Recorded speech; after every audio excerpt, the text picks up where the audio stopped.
जिनेंद्र, जय भोलेनाथ। दोस्तों 10:43 10:43 PM 27 अगस्त 2020 Thursday 10:43 PM 27 अगस्त 2020 10:43 PM night.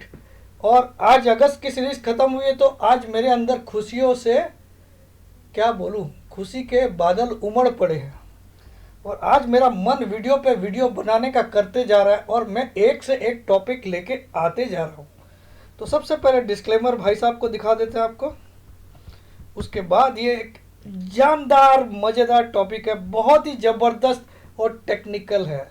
Disclaimer आप लोग पढ़ लीजिए और हर वीडियो के डिस्क्रिप्शन बॉक्स में रहता है। हर वीडियो के डिस्क्रिप्शन बॉक्स कहाँ रहता है?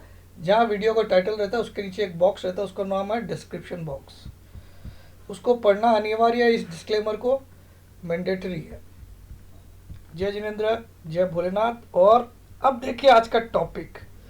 इस वीडियो का जो टॉपिक है आपके होश उड़ाने वाला है। क्या निफ्टी अगले 2 या 3 महीने में 8,800 तक भी आ सकता है? क्या निफ्टी अगले 2 या in English, if I want to say it means, will Nifty reach 8,800 in next 2 to 3 months? Will Nifty reach 8,800 in next 2 to 3? अब कुछ लोगों के दिमाग में अभी एक ख्याल आ रहा होगा, क्योंकि अभी तक वीडियो उन्होंने नहीं देखा है, तो उनके दिमाग में ख्याल होगा ये साला पागल है, ये साला पागल है, ये 10-11-350 से पागल की तरह शॉर्ट और ये बोलते जा रहा है कि भोलेनाथ भी बोले तो मैं यहाँ शॉर्ट नहीं करूँगा, लॉन्ग नहीं करूँगा। ये साला पागल है। ये पागल नहीं है भाई, इसने बहुत कुछ फ्यूचर दिख रखा है और पास्ट भी 33 सालों का मार्केट का दिख रखा है, तो इसमें कुछ तो अकल होगी। एनीवे दोस्तों, स्टार्ट कर देते हैं इस टॉपिक को। ये बहुत ही मज़ेदार है और इसको आप ज़्यादा से ज़्यादा शेयर करिएगा हर जगह, ताकि हर लोगों को पता चले। ये टेक्निकल से मैंने एनालिसिस किया, मैंने खाली तुक्का नहीं मार दिया कि 8,800 आ जाएगा। मैं तुक्के मारता ही नहीं हूँ, ठीक है? आ जाइए। तो सीधा सीधा पहले तो मैं आपको ये डेली चार्ट है निफ्टी का। क्या है? Daily chart. यहाँ पे भी एक राइजिंग वेज बना है। ये 1 ईयर का टाइम फ्रेम है और डेली टाइम फ्रेम है, सॉरी 1 ईयर का पीरियड है और डेली टाइम फ्रेम है, यानी कि एक एक कैंडल डेली है। तो आप देखो मैंने यहाँ पे क्या किया, एक ट्रेंड लाइन से वेज बनाया। ये राइजिंग वेज है और परफेक्ट राइजिंग वेज है डेली चार्ट में, परफेक्ट राइजिंग वेज निफ्टी पे। अब इसका जो जहाँ से ये पॉइंट मैंने लिया, पहले चलिए पहले इस वेज का कुछ आपको चर्चा कर देते हैं।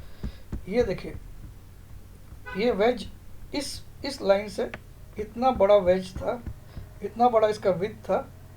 This was the with initially. यहाँ से विथ रिड्यूस हुआ, विथ मतलब ब्रेथ, BREADTH। रिड्यूस हुआ, स्क्वीज हुआ, more squeeze as it is going upwards, more squeeze as it is going upward, more squeeze and it has almost squeezed। और इसका एक नियम होता है, ये दोनों किस नहीं करना चाहिए लास्ट में, ये किस नहीं होना चाहिए, उसके पहले ब्रेकआउट या ब्रेकडाउन होना चाहिए, ठीक है? उसके पहले। तो आज जो 617 बनाया है वो लगभग मुझे लगता है कि आने वाले 2-3 महीनों का टॉप बन गया। अगर निफ्टी इसके ऊपर क्लोज करता है तो इसका वेज का ब्रेकआउट होगा, लेकिन ब्रेकआउट होगा तो फेक होगा, वहाँ पे भी शॉर्ट बनता है। तो फिर आपको एक बार 11,800 दिखाने के बाद नीचे आएगा, ये भी बता देता हूँ मैं।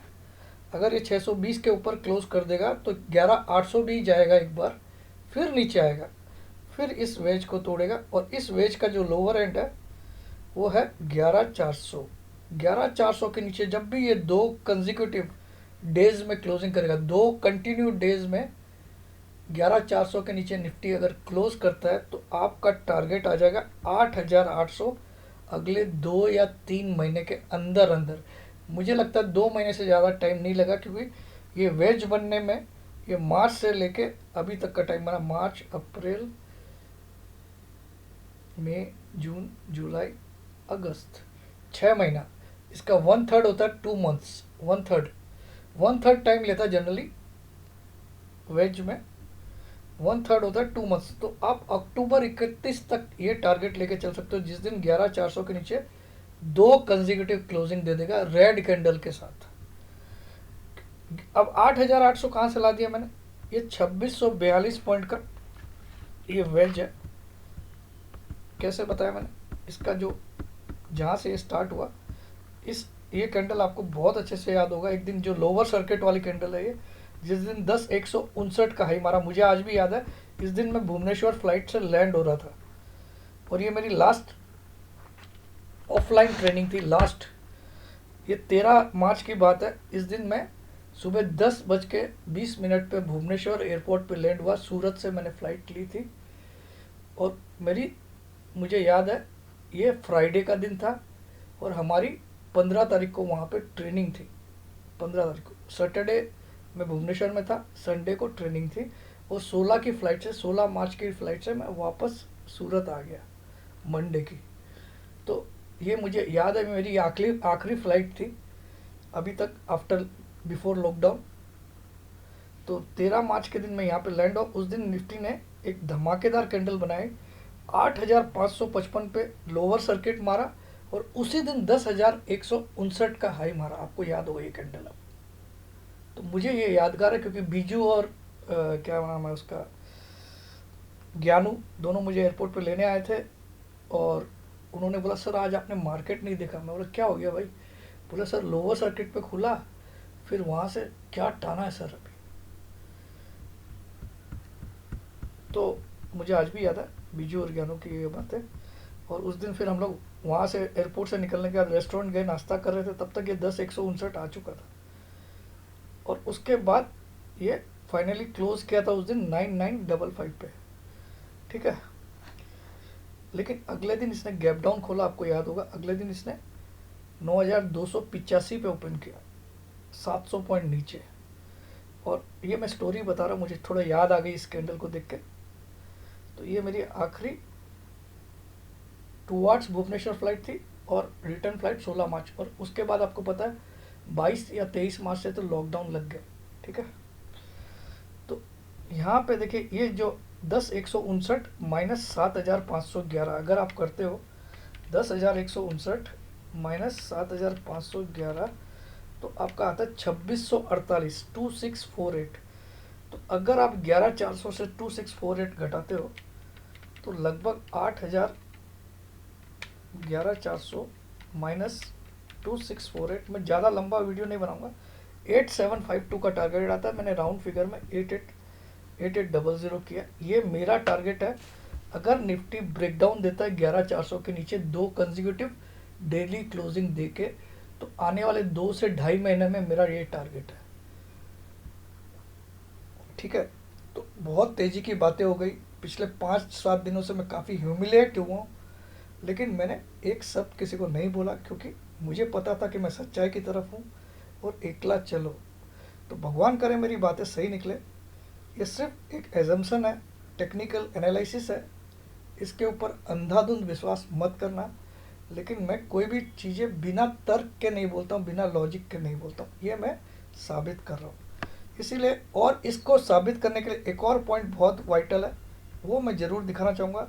तो मैं बहुत दिनों से आपको चिल्ला रहा हूँ कि 32 के ऊपर भी आज चौथा या पाँचवा दिन है कि कंसेक्यूटिव पी रेशियो क्लोज हुआ है, 32 के ऊपर भी आज पाँचवा कंसेक्यूटिव डे। मैं आपको दिखा देता हूँ, ये देखिए, आप इस वेबसाइट पे जाके निफ्टी NIC की वेबसाइट पे यहाँ से कुछ मैं पूरा दिखा देता हूँ आपको, इस महीने का पूरा चार्ट पी रेशियो का। ये आज हो गई 27 तारीख है ना, करेक्ट। तो मैंने यहाँ पे सिलेक्ट किया गेट डाटा। तो आप देखो ये अगस्त महीना जो स्टार्ट हुआ था ये 29.70 से स्टार्ट हुआ, उसके बाद इसने 4 तारीख से कभी भी 30 के नीचे तो पी क्लोज किया ही नहीं। और अगर आप यहाँ से देखो, ये 18 अगस्त से इसने 32 का आंकड़ा भी पार करना स्टार्ट कर दिया। और बीच में खाली एक 20 अगस्त का दिन है जिस दिन नियरली 32 इसने क्लोज किया, 31.91। तो उसके अलावा हर दिन 32 के ऊपर क्लोज किया। 18 अगस्त को 32.03, 19 अगस्त को 32.09, 20 अगस्त को 31.91, एक आंकड़ा खाली 31.91 का है। उसके बाद 21 अगस्त को 32.08, 24 अगस्त को 32.41, 25 अगस्त को 32.43, 26 अगस्त को 32.64 और आज के दिन 32.67, highest ever P closing in Nifty. तो ये अपने आप में हमको सिग्नल दे रहा था। अगर आप इसको काउंट करो तो 18, 1, 2, 3, 4, 5, 6, 7, 8 कंजिक्यूटिव डेज हो गए ऑलमोस्ट। अगर आप 31.91 को भी 32 मानते हो तो 8 कंजिक्यूटिव डेज हो गए निफ्टी को 32 के ऊपर, 32 की पी के ऊपर क्लोज करते हुए। जबकि हिस्टोरिकली हमने देखा है कि 29.70 अभी तक हाईएस्ट था पहले, उसके बाद एक बड़ी फॉल आती ही है। तो मैं इसीलिए भी आप लोग को चेता रहा था, क्योंकि मुझे लग रहा था कि मैं सही रास्ते में जाऊंगा। भले ही कोई कुछ भी तेजी बोले, कोई सीएनबीसी आवाज़ का मिस्टर हेमंत बोले या कोई और बोले, मैं सबका सम्मान करता हूँ। वो अपनी जगह सही है, मैं अपनी जगह सही हूँ, मैं किसी को गलत नहीं बता रहा हूँ। लेकिन मैं यहाँ काफ़ी अलर्ट था और हूँ और रहूँगा, और मैंने एक भी अपनी शॉर्ट पोजीशन काटी नहीं है। और भोलेनाथ को हाजिर नाजिर रखते हुए बोलता हूँ, मैं आगे भी अगर ऊपर भी गया निफ्टी तो मैं सिर्फ शॉर्ट ही करूँगा, मैं बाई कभी नहीं करूँगा। अभी 11,000 के नीचे मैं स्टार्ट करूँगा अपना शॉर्ट को काटना, और फिर मैं स्लोली काटूँगा धीरे धीरे एवरी फॉल पे। ठीक है, तो ये मेरा विचार है, मैंने रख दिया आपके सामने। अगर आपको पसंद आ जाए तो फिर से एक बार चार्ट को दिखा देता हूँ। ये डेली चार्ट पे आप भी घर पे ड्रॉ कर सकते हो। कहीं मैंने कोई गलती की है तो मुझे ज़रूर बताइएगा। मैं कोई बहुत बड़ा एक्सपर्ट नहीं हूँ, छोटा मोटा एक नॉर्मल सा इंसान हूँ। तो बस ये मैंने दिखाना था। तो ये धमाकेदार, बस आपसे इतनी विनती है कि आप लोग इसको शेयर ज़रूर करना, और हो सके तो एक लाइक का बटन ज़रूर प्रेस कर देना।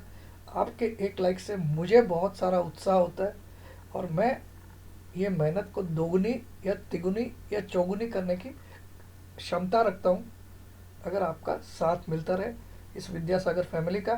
प्लस जो व्यूवर्स अभी तक चैनल को सब्सक्राइब नहीं किए, उनसे भी हाथ जोड़ के विनती है, please subscribe this channel. This channel is for you only, nothing is taken in monetary terms from you in return, it's totally free, no video seeing charges, no join button, no phone button.